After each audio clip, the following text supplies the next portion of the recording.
Hello प्यारे बच्चों, एक बार पुनः एक नई वीडियो में आपका स्वागत है। और आज की इस क्लास में हम कक्षा 12वीं की first chapter the last lesson को पढ़ने जा रहे हैं। ये एक शानदार लेसन है जो अल्फोंस डाउडेट के द्वारा लिखा गया है। पिछले दो वीडियोस में हमने इस लेसन की इंट्रोडक्टिव वीडियो के रूप में about the author and summary of the lesson को पढ़ा, और आज के इस वीडियो में जो नेक्स्ट टेक्स्ट है, जहाँ से हमने जो लास्ट वीडियो में छोड़ा था पढ़ते हुए, वहाँ से स्टार्ट करेंगे। चलिए आज के इस वीडियो को करते हैं प्रारंभ। Let's begin.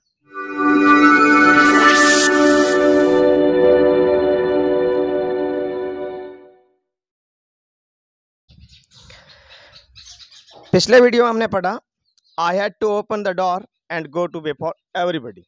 मुझे दरवाज़ा खोलना था और मेरे जो सहपाठी थे उनके सामने अपनी बेंच तक जाना था।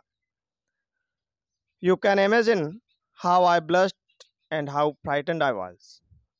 आप ये मान सकते हैं, कल्पना कर सकते हैं कि उस क्षण मैं कितना शर्मिंदगी से भरा हुआ था और कितना भयभीत था। चलिए यहाँ इस पॉइंट तक या फिर इस टेक्स्ट तक हम पढ़ चुके हैं।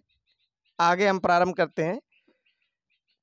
But nothing happened.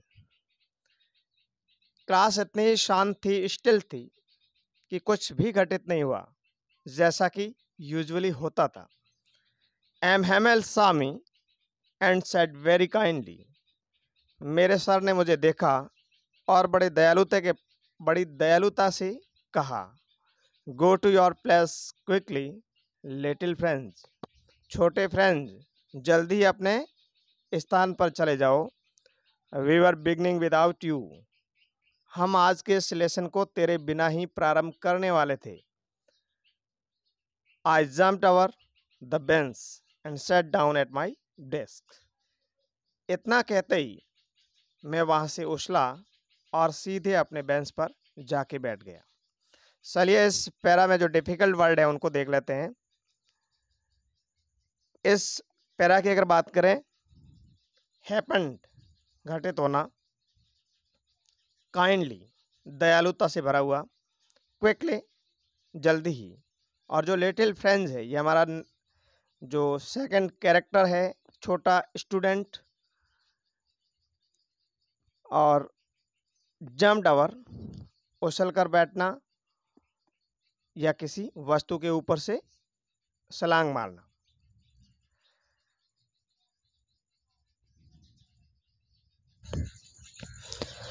Not till then when I had got a little over my fright। तब तक कि नहीं कि मैं अपने भय पर थोड़ा काबू पाता। Did I see that our teacher had on his beautiful green coat। और मेरी नज़र मेरे टीचर पर पड़ी जिन्होंने एक शानदार और खूबसूरत जो हरे रंग का कोट था वो पहन रखा था। His field shirt and the little black silk cap। और उन्होंने एक ऑफिशियल या फिर जिनमें स्क्रैप होते हैं इस प्रकार का एक कमीज पहन रखा था, और एक काले रेशमी रंग की टोपी या हैट लगा रखी थी, ऑल एम्ब्रॉयडर्ड, और सभी के ऊपर कढ़ाई या फिर कशीदाकारी किए हुए थे।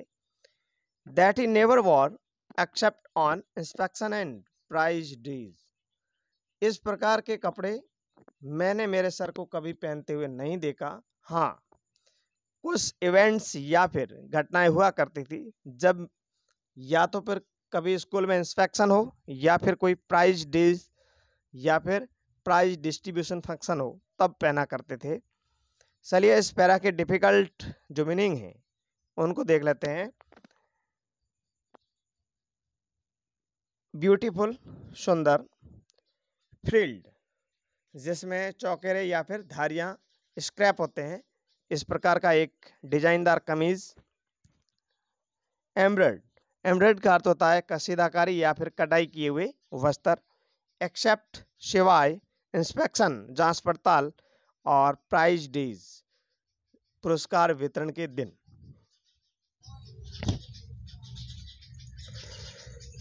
Besides the whole school seemed so strange and solemn. पूरा विद्यालय एक तरह से एक विचित्र, अजीब और सोलम दिखाई दे रहा था। स्टिल, शांत, स्तर या यूं कहें गंभीर दिखाई दे रहा था। But the thing that surprised me most was to see on the back benches that were always empty.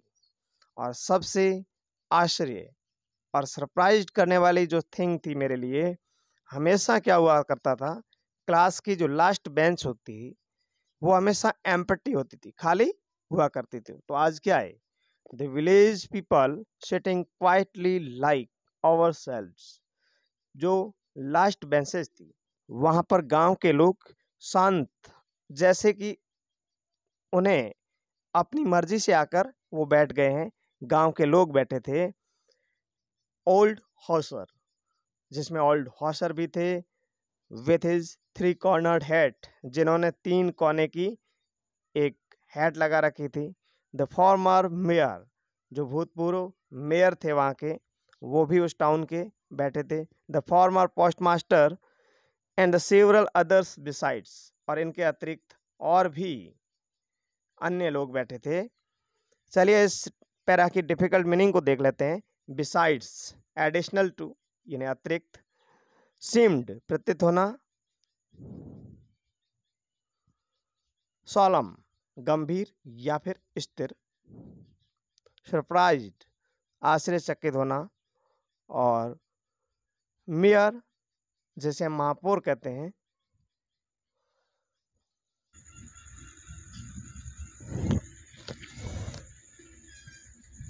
Everybody looked sad, वहां बैठे हुए सभी दुखी लग रहे थे। And Hauser had brought an old primer, और जहाँ तक बात हॉसर की है, जो ओल्ड हॉसर थे, वो अपने एक प्राइमरी, जो एलकेजी की बुक्स होती है, प्रारंभिक स्तर पर चलती है, वो लेके आए थे।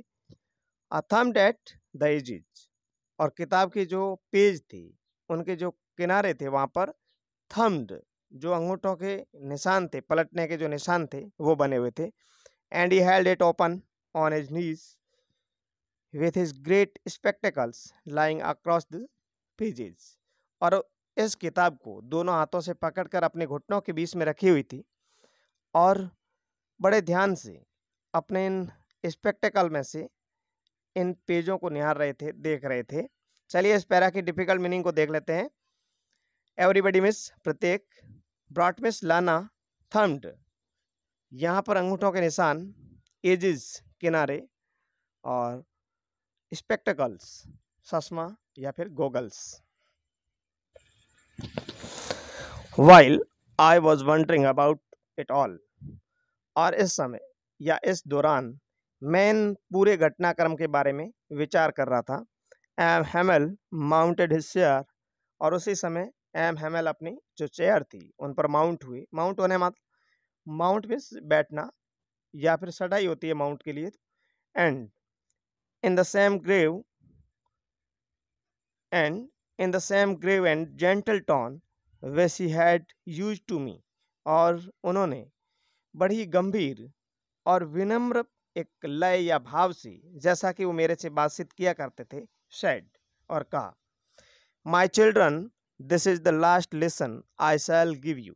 मेरे प्यारे बच्चों, ये मेरा इस क्लास या फिर इस विद्यालय में मेरा अंतिम लेसन है, जो मैं तुम्हें देने जा रहा हूँ या तुम्हें पढ़ाने जा रहा हूँ।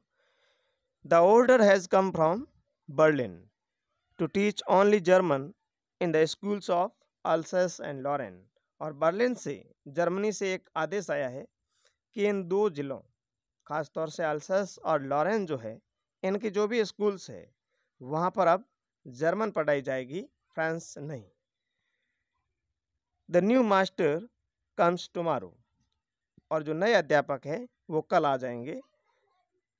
This is your last French lesson, ये फ्रेंच लैंग्वेज का ये तुम्हारे लिए लास्ट लेसन है। I want you to be very attentive, और मैं चाहता हूँ कि जो लास्ट लेसन आप बड़े ध्यानपूर्वक सुने। चलिए इस पैरा की डिफिकल्ट मीनिंग को देख लेते हैं। माउंटेड मतलब सड़ना या फिर यहाँ है बैठना। ग्रेव गंभीर, जेंटल विनम्र, चिल्ड्रन बच्चे, ऑर्डर आदेश, अल्सेस और लॉरेन दो डिस्ट्रिक्ट है, और फ्रेंच लैंग्वेज, और अटेंटिव ध्यानपूर्वक।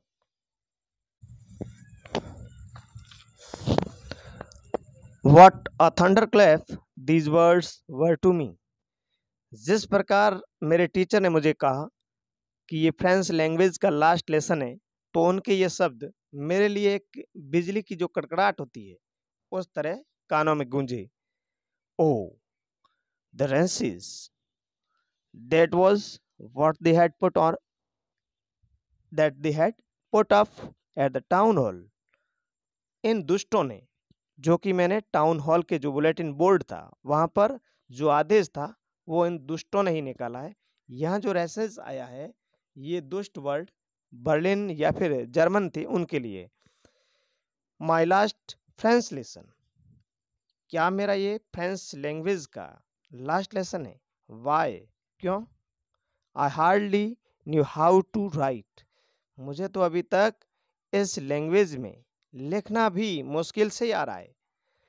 I should never learn any more, क्या आज के बाद इस लैंग्वेज में मुझे और नहीं पढ़ना चाहिए? आई मस्ट स्टॉप देयर, इसका मतलब है इस लैंग्वेज में आज के बाद मुझे जो पढ़ाई है वो बंद करनी होगी। देन तब, oh how worry I was for not learning my lessons. ओहो कितना चिंतित हूँ, आज मैं दुखी हूँ कि मैंने आज तक इन लेसन्स को अच्छी तरीके से पढ़ाई नहीं, लर्न किया ही नहीं।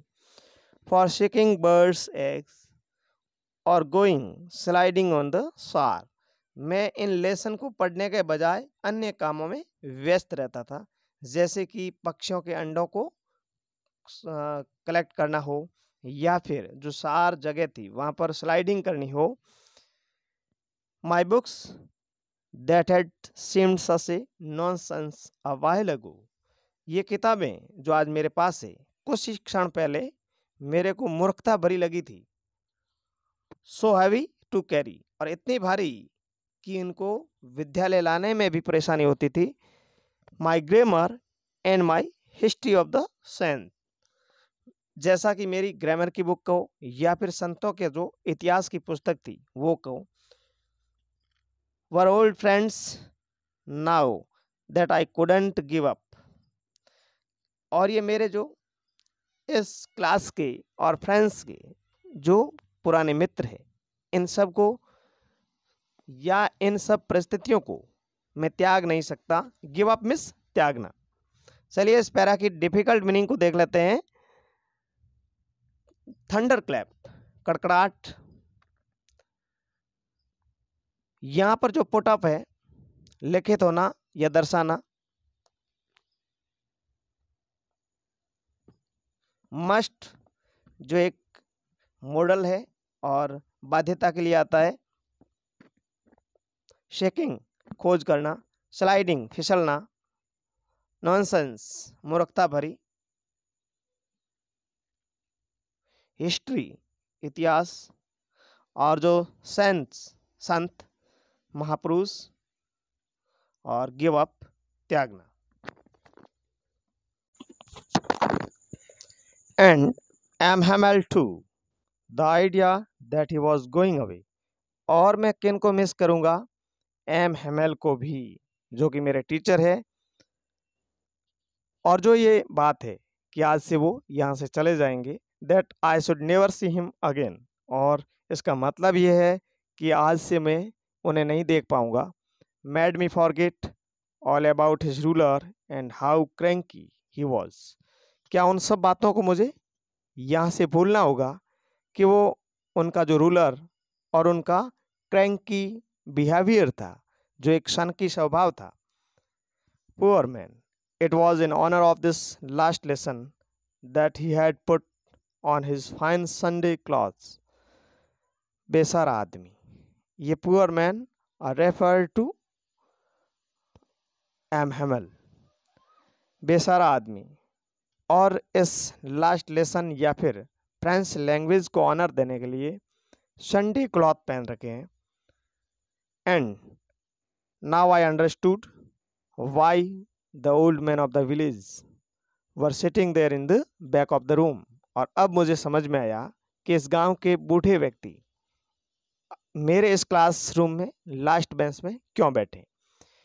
It was because they were sorry, ये इसलिए था क्योंकि वे दुखी थे, उन्हें सॉरी था। Too that they had not gone to school more, और उन्हें इस बात के लिए भी सॉरी था कि वो और अधिक पढ़ नहीं पाए, विद्यालय जा नहीं पाए। चलिए इस पैरा की डिफिकल्ट मीनिंग को देख लेते हैं। आइडिया, विचार, अगेन दोबारा, पुअर, यहाँ पर पुअर मीन्स बेचारा, फॉरगेट भूलना, अंडरस्टूड समझा, और बिकॉज क्योंकि, और सॉरी क्षमा, या फिर कभी कभी दुख के रूप में भी।